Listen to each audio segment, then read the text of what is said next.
Oi, esse é o segundo vídeo de uma série de vídeos que eu vou acabar debatendo, que eu acabo lendo ao longo desse desenvolvimento da tese, seja no grupo de pesquisa ou as leituras que eu faço.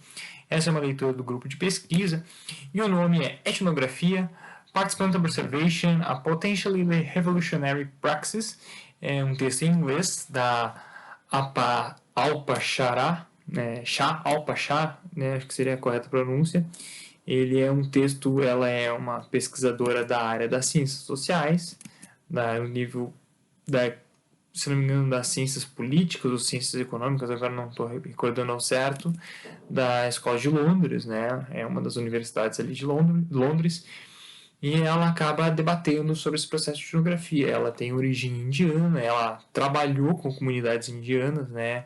Trabalhou com guerrilhas revolucionárias no contexto da Índia. Ela tem um trabalho com grupos maoístas, guerrilhas maoístas, ali naquela região do. Eu não conheço muito bem a região, mas acredito que seja a Índia, não sei se Sri Lanka, pega ali de volta, mas o trabalho dela é mais em volta disso. E o que ela vai desenvolver ao longo desse artigo, tá bem? Ela vai ter a principal questão ao longo desse artigo, ela vai gerar uma dialética, né? Ela vai gerar uma dualidade ali sobre pensando a etnografia, mas pensando principalmente dentro da etnografia como um processo pertencente à observação participante. E ela vai dizer que essa daí, a observação participante, ela tem um nível revolucionário a partir da sua praxis. O que ela vai querer dizer com isso? Porque ela usa praxis em vez de prática. Ela vai dizer praxis justamente pelo esse processo da ação, de produzir conhecimento. Justamente na sua ação ela vai se tornar dialética. Porque a teoria que compõe a etnografia, a observação participante, ela vai se tornar ação, vai se tornar em desenvolvimento, vai se tornar prática, né? E aí justamente essa prática, esse viver no campo, esse estar em ação, vai mais uma vez desenvolver a teoria. É muito semelhante ao que a gente lê com a Marília Peirano, pensando a etnografia como uma abordagem teórico-metodológica, mas a gente vai pensar justamente aqui a observação participante nesse nível dialético, justamente da ação, de produzir conhecimento, de rever pressupostos aí que a gente tem como certos, rever conceituações teóricas. Então, justamente essa produção de conhecimento é capaz de transformar e criar a teoria, né? Essa relação entre método e teoria é justamente nessa dialética que a autora vai ficar focada. E para a OPA, ela vai trazer que essa observação participante está formada em 4 aspectos, né? Que é uma característica de longa duração, né? Justamente trabalhos de longa duração. Ela vai até sugerir que as etnografias duram mais de um ano, 18 meses, mas não dá para ser tomado como uma verdade absoluta porque a gente vai ter características diferentes ao longo do campo. Outro ponto, ela vai trazer que a gente, dentro das etnografias, a gente deve, perdão, das observações participantes, isso é até uma característica difícil entre desamarrar esses dois conceitos, etnografia e observação participante, mas ela vai trazer sempre a observação participante. É compreender essas relações sociais de um grupo.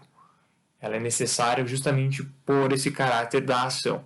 Além disso, ela é holística, ela traz um nível de holismo por justamente conseguir dar característica a todos os aspectos que circundam esse grupo de participantes, né, esse grupo de pesquisados, então não tem como analisar eles sem ver o nível político, sem ver o nível econômico, sem ver o nível das relações sociais, por todas as interseccionalidades que atravessam esse grupo.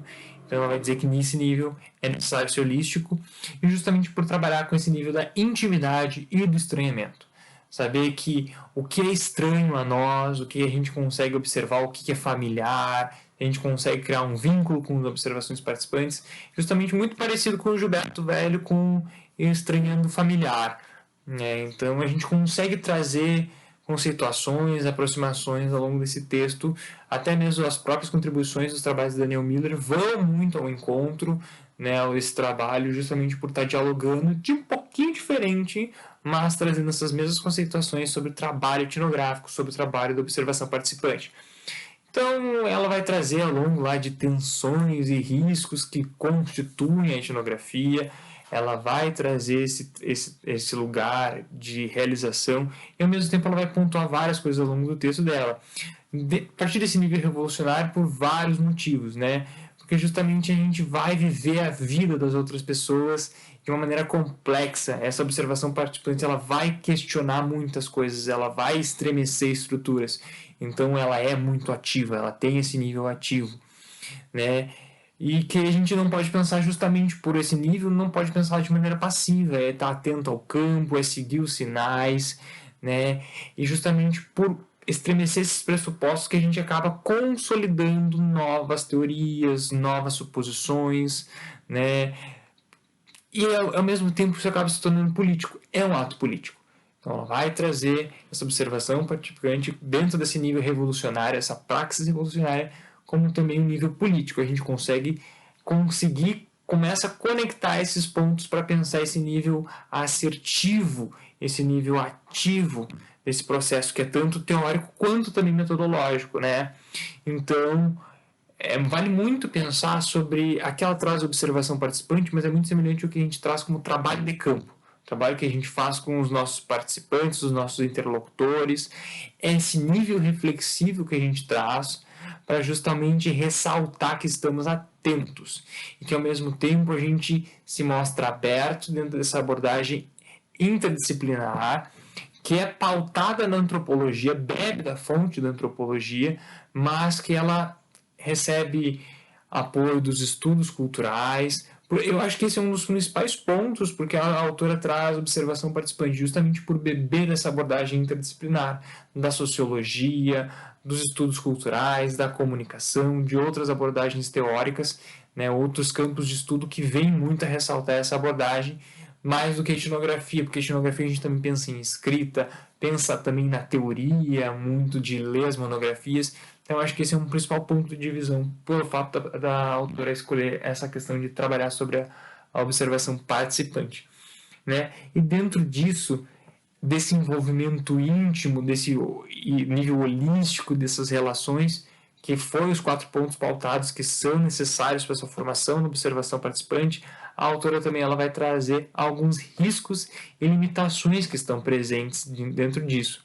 Para isso, para trazer esses riscos, a autora até vai trazer uma metáfora do oceano, para trazer, elencar algumas dificuldades que acompanham a observação participante dentro do seu fazer, que é justamente essa necessidade da gente saber mergulhar no ponto certo, aprofundar sobre questões teóricas no necessário, saber essa relação que a gente está construindo e, ao mesmo tempo, identificar que o nosso papel como pesquisador nunca vai ser semelhante. A gente vai estar muito distante do nosso interlocutor, porque a gente vem com visões que já não são nada neutras, elas têm uma base, mudanças pela nossa formação, modo de enxergar o mundo diferente, mas é necessário, dentro desse trabalho, criar um processo de alinhamento da nossa vida, do pesquisador, com a vida dos nossos participantes. Além disso, tem um outro ponto, que é o ponto 3, que é uma característica muito difícil para as nossas pesquisas, que é um dos principais riscos, que é a necessidade de a gente colocar limite na nossa pesquisa. A gente colocar pontos assim, opa, beleza, é aqui que eu posso chegar, senão esse nível holístico vai aumentando e a gente acaba não tendo fim.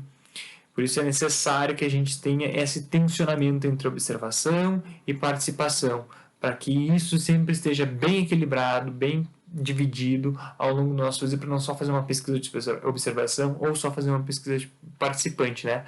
E dentro disso, por fim, a gente tensionando todos esses detalhes, a autora também vai trazer de algumas características que são limitantes. E isso eu acho que são pontos interessantes, mas eu acho que não é o principal. É justamente a etnografia, a observação particular, que eu vou continuar repetindo, ela requer outras técnicas, outros métodos de pesquisa que sejam adicionados, seja uma pesquisa survey, seja outras maneiras de entrevista dos nossos participantes, seja um grupo focal ou outras formas que a gente possa utilizar, até uma abordagem quantitativa para somar o nosso estudo. Ela não se consegue se formar por si só, até consegue, mas a gente sempre pode somar mais atributos à nossa observação participante.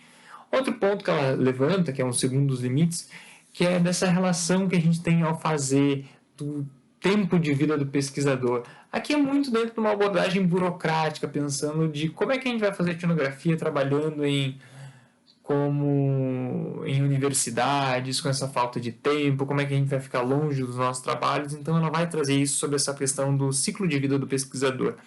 E, por fim, ela vai trazer a necessidade da gente trazer esse material, todos os nossos achados, para além dos muros da universidade, que a gente possa compartilhar esses ensinamentos e que não fiquem somente dentro da academia, ou simplesmente circulando entre os pares alguns etnólogos. Então a gente tem que dar um jeito de disseminar esse conhecimento, por justamente ter essa praxis.